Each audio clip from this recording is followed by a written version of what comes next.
Pri tomto rytmickom cvičení nejde iba o ovládnutie nových pohybových prvkov, ale o celkové zlepšenie funkcie organizmu, pohybovej koordinácie, držania tela a estetického pohybového prejavu. Na zem. Človek, ktorý chce byť zdravý i zdatný, mal by pre seba niečo urobiť. My sme sa preto pokúsili obohatiť život o dôležitú súčasť telesnej kultúry, o denné cvičenie.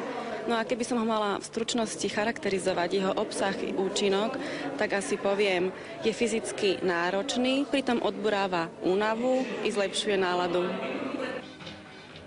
Nový program, ktorý hlavná redakcia telovýchovy a motorizmu v Bratislave vyrába v spolupráci s Československým zväzom telesnej výchovy, Slovenskou štátnou poisťovňou a národným podnikom Tatra Svit, budeme na Slovensku vysielať od zajtra 7. januára každý pracovný deň o 19. hodine. Na českých okruhoch v skrátenej forme vždy v sobotu o 18:30 a v nedeľu o 10:30 predpoludní.